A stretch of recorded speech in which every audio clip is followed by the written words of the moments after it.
market volume of 83.4 million US dollars. Yeah. And of course, looking at the consumption and demand, yes, when you look at the pulse, because we're looking at the market pulse, yeah, and of course, it tends to increase wealth and during harvesting periods. Looking at it also highlights the important role that the increased population of pulses could play in boosting their consumption. Well, in the banking sector, an annual report here shows that the commercial banks in Uganda saw a 26.9% increase, so a 26.9% year-on profitability increase in 2021. Yes, now of course the total profitability reached 1,073.9 billion at the end of 2021, and of course the growth was attributed to the increased credit lending activity supported by the gradual recovery in economic activity. So this is regarding the giving you a bit of statistics on how we are progressing on data in Uganda. And of course, looking at energy efficiency, Uganda still faces challenges in energy efficiency policy making due to higher upfront costs, low levels of access to modern energy, and lack of adequate data. So, ladies and gentlemen, that is where Uganda falls in regards to data. But of course, I believe, because over time they've actually urged different government entities, even organizations, to feed their information onto the cloud. Yeah, just in case someone wants to access it, they could access it. I could go and get a report, 2008 report on the internet. I don't need to go to the different entities, to ask for the report. Now data is fed to us on our phones. We can access it on our phones. So there is need for us to keep prioritizing and making sure that we put our data out there so that people can get to understand what it is that we do and what it is that we actually have for us as a country, Uganda. Well, of course, I'm going to be giving you more information on data in Uganda, the power of data in Uganda so far. Actually looking at the different reports from 2022, 2023, how we've so far progressed, because I had given you a report of 2021, but we're going to be looking at this 2 consecutive years. How have we been performing, and people embracing, utilizing the data that is on the internet for the well-being. You could be a farmer, you could be an entrepreneur, you could be a business person or entrepreneur. Yeah, but trust me, there is power in data, because you can research and get the information that you need. Okay, if you're preparing, if you're a farmer, this is the kind of information that you have to search and look out for, and know the different weather patterns, what is going to happen each and every day, so that you can monitor the progress of your produce with time. And of course, also monitoring the different markets, the different markets. So make proper use of data.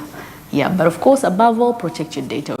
We've been talking about data protection. It is important for us to be aware that whatever we put out there can be used against us, or someone can use it to blackmail or manipulate us in one way or the other. So we have to have protection on our information that we put out there. Well, I guess it's just a few minutes. We are just 12 minutes in, and I guess we're going to see what is happening to the press.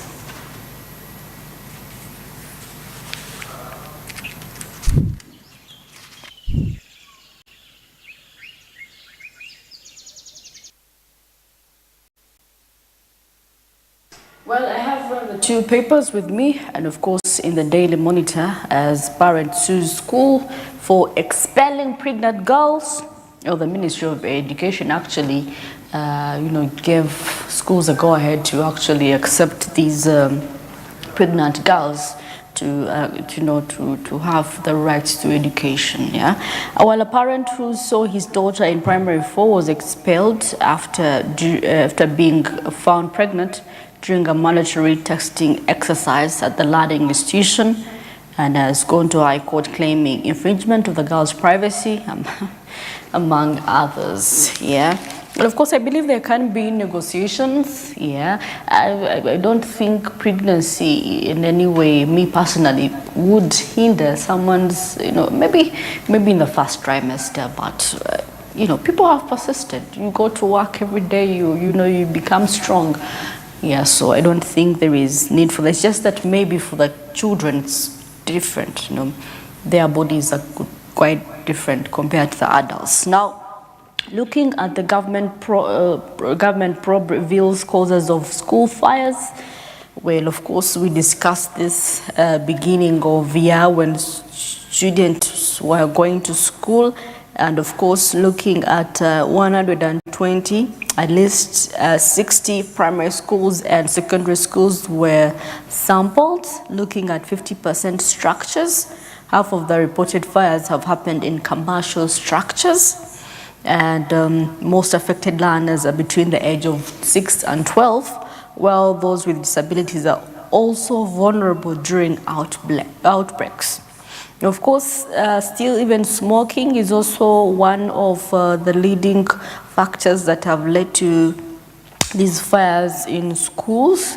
And of course, maintenance, poor maintenance, leaving wires exposed, and rats chew them, they could be a short circuit, and hence the fire. And of course, Ugandans living in 38 countries to vote in 2026. That is just 1 year away to vote our next president. And of course, how the National Physical Development Plan will work out.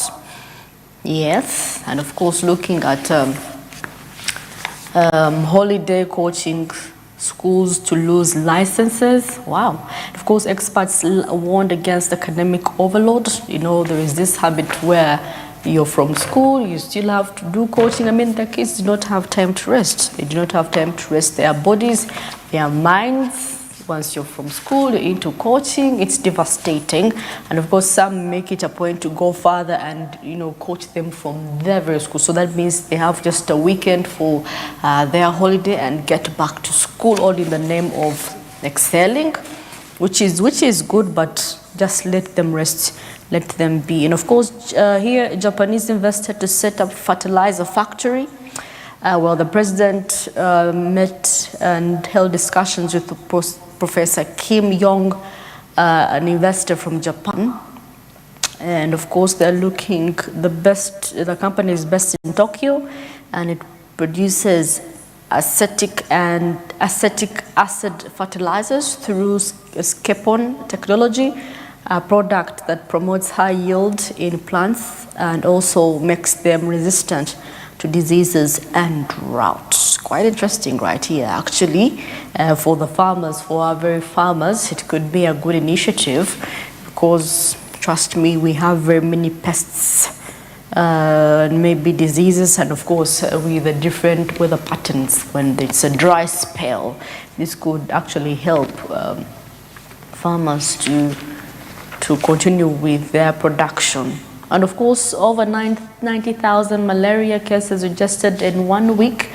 Malaria is a killer, actually. You have to get tested and see. Just when you get a fever, just reach out to different. Yes, and of course, Kaduchu, the minister for primary, and of course, said district education teams and schools that fail to heed the call will be dealt with without further warning. So this holiday, there is no coaching. There is no coaching, really. Let the children rest. Let them prepare for the second term. Yes, and of course, MPs up in arms over the relocation of Rizira prisons. Yes, also this was in last month. Yeah, discussions on last month, hoping Luzerne prison to be relocated to Mukono, and of course they were hoping to have a restaurant or hotel established where Luzira was. Yes. PS Salih's case referred to Public Service Commission has been ongoing since last year, even this year. Still, Now, this is what I wanted. Of course, Minister Kawanda defends appointment of assistant RDCs.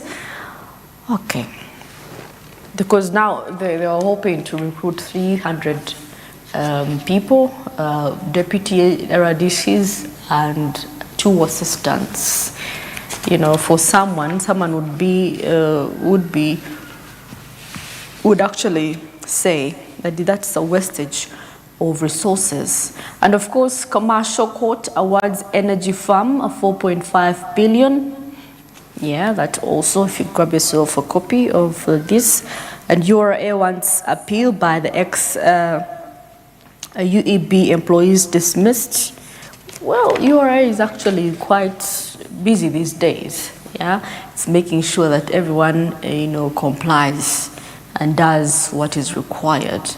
And of course, Makerere moves to issue transcripts online. Wow, this is interesting actually. I don't need to go to the university and make long queues and give in a few tips to have my transcript. I can get it online. It's going to be easy. Yeah, because some people go abroad, they don't mind getting their transcripts, and probably if they get employed, they would need their transcripts, so it would be easier for them to access it online. And of course, traders should be commended for peaceful Ifri strike. Okay. Yeah, and of course, much more information. Of course, proposed amendment intends to facilitate trade, looking at T-bills, looking at the treasury bills and the treasury bonds, the T-bills, which are the treasury bonds, and bonds are debt instruments which by which the government borrows from the local public in the Ugandan currency. Yes, as you can see, experts propose treasury bonds with maturities below 10 years to drop from 20% to 15%. Of course, bonds above 10 years to drop from 10% to 5%.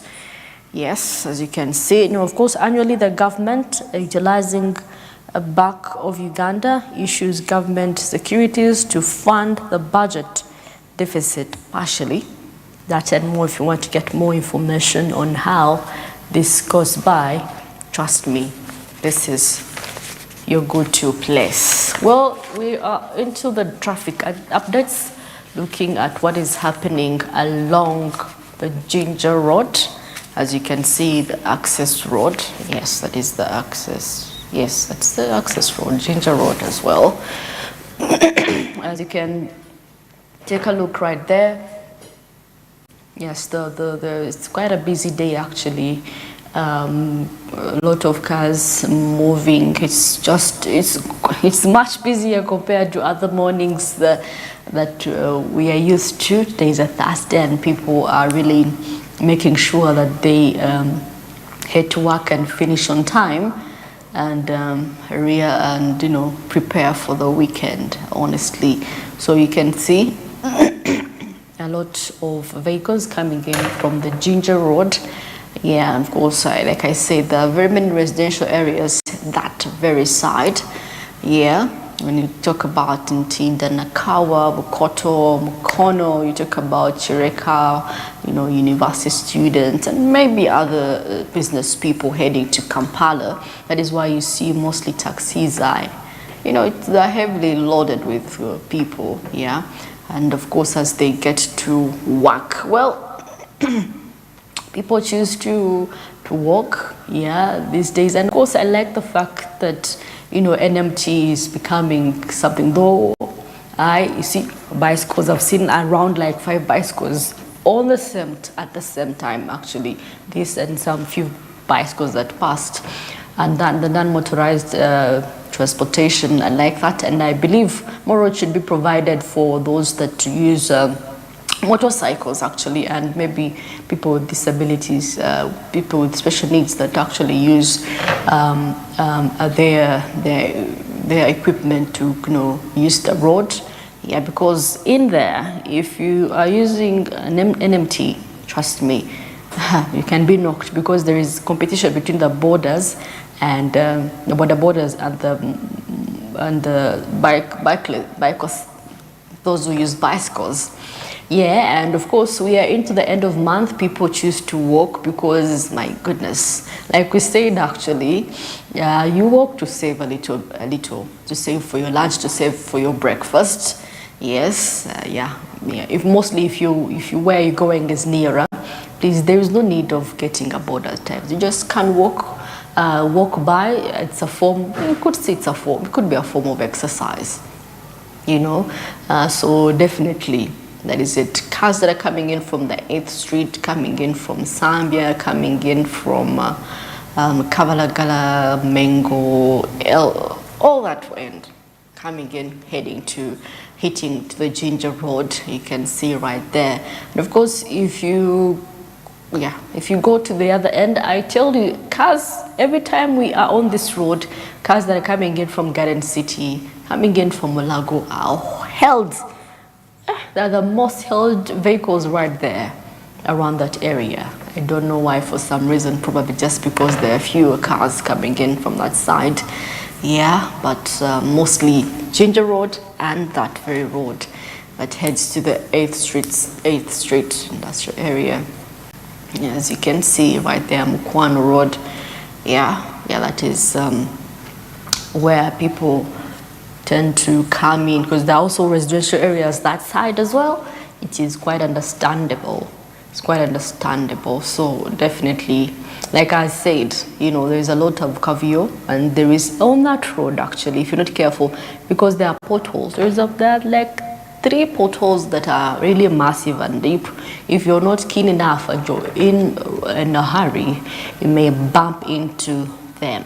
And of course, like I'd say, these ones have been halted as well. Yes, finally. You see, of course, as you can see, those that are coming in from the Kampala, yeah, as well, the borders try to collide a little bit right there. At least now there is movement. There is some movement right there. Yeah, so that is the situation. And of course, focusing around the vehicles that are coming in from Kampala, as you can see, not so much traffic actually from those that are coming in from the city center. Not so much traffic. They're heading, mostly taxis are empty, heading to the different destinations along the Ginger Road, hitting to different to pick up passengers. Yeah, from their parking to pick. Coming from their parking to picking passengers that are going back to the city center in Kampala. Maybe business people, maybe people with offices in town. That is how it goes along the access road right there. Well, that brings us to the end of our traffic updates. If you are on that road around that area and you're heading to the city center, it's quite movable actually. The traffic is quite movable, so go on time so that you reach on time at work, at your workplaces, so that you're set by 8, you're ready to start your day. Well, of course, a few minutes, just 3 minutes to 7:30 a.m. Well, I'm going for a short commercial break. I'll be back with what is happening in East Africa and across the borders. Stick around.